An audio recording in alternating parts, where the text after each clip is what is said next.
देखो बच्चों एक और क्वेश्चन करते हैं हम लोग, है ना। Domain of f x equal to this, है ना। क्वेश्चन नंबर लिख लेना, जो भी था लिख लेना अपने हिसाब से, कि अगला क्वेश्चन नंबर शायद 4 है 5 में, मुझे याद नहीं, देख लेना जो भी क्वेश्चन नंबर हो, ठीक है। देखो इसका डोमेन नंबर, इसका हमको डोमेन चाहिए। देखो ध्यान दो क्या होगा। देखो बच्चों कॉस इनवर्स, अब ऐसा करते हैं क्वेश्चन नंबर हटा ही देते हैं, सिर्फ क्वेश्चन लिखते हैं। एक क्वेश्चन मैं खुद ही भूल जाता हूँ कौन सा क्वेश्चन है, ठीक है। तो छोड़िए, जो भी नंबर हो अपने हिसाब से आप डाल लेना। देखो ध्यान दो, दो फंक्शंस हैं, एक ये है एक ये है, दोनों का डोमेन अलग अलग निकाल के इंटरसेक्शन चाहिए होगा, जैसे हर सवाल में करते हैं। तो क्या होगा बच्चों, अब कॉस इनवर्स का डोमेन कैसे, देखो ये इसका आंसर है 1, मतलब आंसर में सिर्फ एक ही पॉइंट आ रहा है, वो क्या है 1। देखो ध्यान दो बच्चों, कॉस इनवर्स का डोमेन कैसे निकालते हैं, मैंने बताया था आपको बच्चों। कॉस इनवर्स में क्या करते हैं, जो कॉस इनवर्स के आगे का नंबर होता है उसे -1 और 1 के बीच में रखते हैं। मतलब देखो ये जो वैल्यू है 1 + x⁴ अपॉन 2x², इसको -1 और 1 के बीच में लेंगे। ध्यान दो कॉस इनवर्स के जो आगे का नंबर होता है, देखो ये कॉस इनवर्स के आगे का नंबर है, इसे हम -1 और 1 के बीच में रखेंगे तो हमें इस फंक्शन का डोमेन मिल जाएगा। ध्यान दो सब बच्चे। अब देखो हमें इस इक्वेशन को सॉल्व करना है, ये वैल्यू क्या करेंगे, -1 और 1 के बीच में रखेंगे। देखो ये ऐसा ना 1 + x⁴ अपॉन 2x² को -1 और 1 के बीच में लेंगे। ध्यान दो सब बच्चे। देखो जैसे अब इसको दो पार्ट्स में ब्रेक करेंगे, है ना। देखो एक पार्ट ये वाला ले लेंगे और एक पार्ट ये वाला ले लेंगे, दो अलग अलग इक्वेशन है। अगर हम लेफ्ट वाला पार्ट लें, देखो ये क्या हो गया, -1 ≤ 1 + x⁴ अपॉन 2x²। अब देखो ध्यान दो बच्चों, ये एक पॉजिटिव वैल्यू है ना, ये वैल्यू पॉजिटिव वैल्यू है। देखो ऊपर x⁴ मतलब पॉजिटिव, नीचे x² मतलब पॉजिटिव, सब कुछ पॉजिटिव है। तो ये -1 से तो वैसे ही बड़ा होगा, क्योंकि जो पॉजिटिव वैल्यू होती है वो -1 से बड़ी होती है। हाँ -1 के बराबर नहीं होगा तो मत होने तो कोई बात नहीं, है ना। दो बातें हैं, ये टर्म -1 से ग्रेटर होगा या -1 के इक्वल होगा। अब ठीक है, ये एक पॉजिटिव वैल्यू है तो -1 के इक्वल तो नहीं होगा, लेकिन -1 से बड़ा हमेशा होगा। तो इससे हमें x क्या मिलेगा, इससे हमें x मिलेगा ऑल रियल नंबर्स, लेकिन हाँ 0 नहीं ले सकते, क्योंकि अगर आप x को 0 लोगे तो डिनोमिनेटर अनडिफाइंड हो जाएगा। ध्यान दो 0 के अलावा x कुछ भी लोगे तो ये हमेशा इससे बड़ा ही आएगा। फिर बता दूं मैं, ग्रेटर इक्वल टू है, ग्रेटर इक्वल टू का मतलब या तो ग्रेटर हो या इक्वल टू, तो ये वैल्यू कभी -1 के इक्वल तो नहीं हो सकती क्योंकि ये पॉजिटिव नंबर है। हाँ लेकिन ये वैल्यू -1 से बड़ी हमेशा होगी। हमेशा का मतलब x का आंसर क्या हो गया बोलो, ऑल रियल नंबर्स -0। 0 नहीं लेना, क्योंकि 0 लेने पर डिनोमिनेटर 0 हो रहा है, इसलिए 0 नहीं लेना। इन बातों का ध्यान रखते हैं। अब देखो जो दूसरा पार्ट यहाँ से आया बच्चों, देखो ये वाला पार्ट है ना, एक पार्ट देखो ये था, इसको लिया वही ये बना। अब इसको ले, देखो क्या है 1 + x⁴ upon 2x² lesser equal to 1। देखो ध्यान दो बच्चों, अब देखो ये पॉजिटिव वैल्यू है, इसे क्रॉस मल्टीप्लाई कर सकते हैं, लेकिन हाँ ध्यान रखना x 0 नहीं होना चाहिए।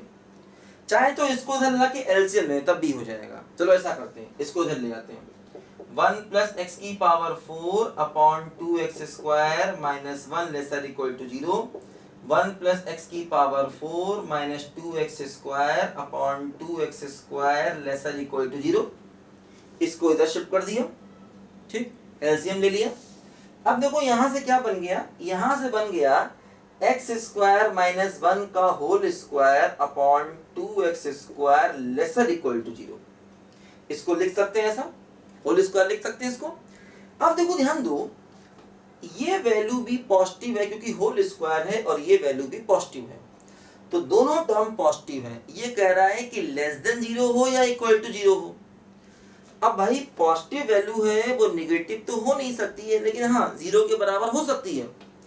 कब होगी, जब न्यूमरेटर 0 हो जाए, क्योंकि ये भी पॉजिटिव ये भी पॉजिटिव, पूरी वैल्यू पॉजिटिव है। पॉजिटिव वैल्यू 0 से कम नहीं हो सकती, लेकिन हाँ 0 के बराबर हो सकती है। तो ये वैल्यू 0 के बराबर कब होगी, जब इसका न्यूमरेटर 0 हो जाए। न्यूमरेटर 0 होने का मतलब x² = 1, तो x बराबर प्लस माइनस 1, ये सिर्फ इसका आंसर आया, ध्यान दो इस वाली इक्वेशन का सिर्फ ये आंसर आया, क्या बोलो, प्लस माइनस 1, क्योंकि पूरा का पूरा टर्म पॉजिटिव है और वो लेस देन 0 नहीं हो सकता। हाँ, पूरा टर्म इक्वल टू 0 हो सकता है, लेकिन पूरा टर्म इक्वल टू 0 कब होगा, जब इसका न्यूमरेटर 0 होगा। तो न्यूमरेटर को 0 कर दिया हमने, है ना। अब देखो दो आंसर आए, इन दोनों आंसर का लेना पड़ जाएगा, क्या बोलो, इंटरसेक्शन। तो देखो ये आंसर क्या कहता है, ये कहता है x सब कुछ हो सकता है 0 को छोड़ करके। ये मान लो 0 है, यहाँ पर मान लो 1 है, और यहाँ पर मान लो क्या है, बोलो, -1। तो ये कह रहा है कि x सब कुछ हो सकता है 0 को छोड़कर, तो मतलब 0 को छोड़कर x सब कुछ हो सकता है, ऐसा ये बता रहा है। ये कह रहा है ऑल रियल नंबर्स -0, और ये क्या कह रहा है, ये कह रहा है x 1 हो सकता है या -1 हो सकता है। तो x 1 पर डॉट लगाओ और -1 पर डॉट लगाओ, दोनों पर डॉट लगाओ। अब दोनों में कॉमन देखो, कॉमन क्या हुआ, देखो 1 दोनों में कॉमन है और -1 दोनों में कॉमन है। तो कुल मिलाकर के इन दोनों का, इसका और इसका जो इंटरसेक्शन आया, है ना, देखो इन दोनों का जो इंटरसेक्शन आया वो क्या आया, देखो 2 पॉइंट्स आए, क्या क्या बोलो, 1 और -1, है ना। इन दोनों में देखो 2 पॉइंट्स कॉमन आए, कौन कौन से बोलो, 1 और -1। तो देखो यहां से हमें जो आंसर मिला वो ये मिला 1, -1, है ना। इन दोनों में इंटरसेक्शन, इन दोनों के देखो इंटरसेक्शन। तो ये पहले वाले पार्ट का आंसर आया, यानी ये हमारा जो पार्ट है इसका देखो ये आंसर अभी आया। हमने क्या किया बच्चों, इसका हमने डोमेन निकाला कॉस इनवर्स ऑफ दिस का, तो हमें देखो ये आंसर मिला 1 और -1 मिला आंसर। अब देखो ध्यान दो, इसी डोमेन को करने का एक तरीका और भी है। इसी क्वेश्चन को करने का देखो ध्यान देना एक तरीका और भी होता है। वो तरीका क्या होता है आपको समझाएंगे, उसमें एक्चुअली थोड़ा सा हमें AM ग्रेटर देन GM की नॉलेज होनी चाहिए, आपको बताएंगे भी। पहले इस क्वेश्चन को कर लेते हैं। इस वाली इक्वेशन को सॉल्व करने का एक तरीका और भी होता है, समझाएंगे भी आपको। अब देखो एक बात और ध्यान दो, जो दूसरा फंक्शन है इसका डोमेन निकालो। देखो दूसरा फंक्शन ये है, तो इसमें रूट के अंदर के टर्म को क्या बनाना पड़ेगा, बोलो, पॉजिटिव बनाना पड़ेगा, है ना। रूट के अंदर के फंक्शन को क्या बनाना पड़ेगा, बोलो, पॉजिटिव बनाना पड़ेगा। तो अब देखो यहाँ पर हम वेवी का मेथड लगा सकते हैं।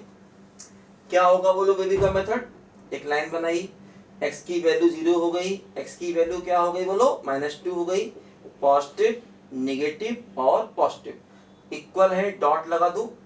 अब हमें क्या चाहिए बोलो, पॉजिटिव चाहिए। तो पॉजिटिव कब है, देखो पॉजिटिव कब है, -∞ से -2 और यूनियन 0 से ∞ पर क्या है बोलो, पॉजिटिव है ना। 0 पर डॉट लगा दिया और -2 पर भी क्या लगा दिया बोलो, डॉट लगा दिया। तो ये इसका डोमेन आ गया, इस वाले फंक्शन का डोमेन। तो अब देखो इस पूरे का डोमेन ये था 1 और -1, और इसका डोमेन ये है। अब इन दोनों का भी क्या चाहिए होगा, इंटरसेक्शन चाहिए होगा, ध्यान दो, है ना। देखो पहले हमने कॉस इनवर्स के आगे की वैल्यू को -1 और 1 के बीच में रख दिया। अब उसमें क्या हुआ, फिर दो इक्वेशन हो गई, तो एक को अलग सॉल्व किया, एक को अलग सॉल्व किया, दोनों को अलग अलग सॉल्व किया। अब जब दोनों को अलग अलग सॉल्व किया तो इसमें भी हमें इंटरसेक्शन लेना पड़ेगा, क्योंकि जब भी डबल इक्वेशन होती है तो डबल इक्वेशन में क्या करते हैं, लेफ्ट पार्ट को अलग सॉल्व करके राइट पार्ट को अलग सॉल्व के उनका इंटरसेक्शन लेते हैं। तो इसी का ये आंसर बना 1 और -1, और जो दूसरा फंक्शन था रूट के अंदर को पॉजिटिव किया तो इसका ये आंसर बना। अब कुल मिलाकर देखो ये दो आंसर है, इनका फिर से चाहिए होगा क्या, इंटरसेक्शन। जो दो अलग अलग आंसर आए हैं, पहले का डोमेन दूसरे का डोमेन, देखो ध्यान दो। अब देखो दो अलग अलग आंसर हैं, ठीक है। एक आंसर देखो अपने पास ये है और एक आंसर देखो ये है। अब देखो इन दोनों का फिर से इंटरसेक्शन लो, कैसे लेंगे, देखो वही तरीका, क्या, नंबर लाइन ड्रॉ करो। ये कहता है x 0 से ∞ होगा या x -2 से -∞ होगा। और ये क्या कहता है, कहता x या तो 1 होगा या -1 होगा। देखो 1 यहाँ कहीं आएगा यहाँ पर, और -1 देखो यहाँ कहीं आएगा, 2 पॉइंट्स बस, या तो 1 या फिर -1, इसमें 2 पॉइंट्स है। ये इंटरवल नहीं, देखो सेट है, ऐसा सेट जिसमें 2 पॉइंट्स है। देखो इंटरवल ओपन क्लोज, इंटरवल इस प्रकार से लिखते हैं, और देखो ये जो लिखा है ये सेट का सिंबल है, ध्यान रखना, इस प्रकार से लिखा है, तो ये सेट है। सेट का मतलब सिर्फ 2 पॉइंट्स है ना, सेट का मतलब क्या होता है, सिर्फ 2 पॉइंट्स। तो अब देखो ध्यान दो, हमें दोनों का इंटरसेक्शन चाहिए।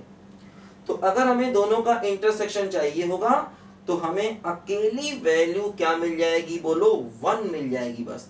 तो हमारा फाइनल आंसर क्या आ गया, बोलो 1 आ गया। ध्यान दो, क्योंकि ये कह रहा है 0 से बड़ा हो या -2 से छोटा हो, ये कह रहा है सिर्फ 2 पॉइंट्स, कौन कौन से, 1 और -1। तो दोनों में कॉमन क्या आ गया, देखो सिर्फ 1 कॉमन आ गया। तो यही हमारे क्वेश्चन का आ गया, देखो क्या, फाइनल आंसर। तो पूरे क्वेश्चन के आंसर में सिर्फ एक पॉइंट आया, और वो क्या पॉइंट आया, बोलो x बराबर 1 पॉइंट आया। ध्यान दो, ठीक है ना। तो करो सब बच्चे ध्यान से इसको, इस सब अच्छे क्वेश्चन से काफी हमारे दिमाग को खोलेंगे थोड़ा सा।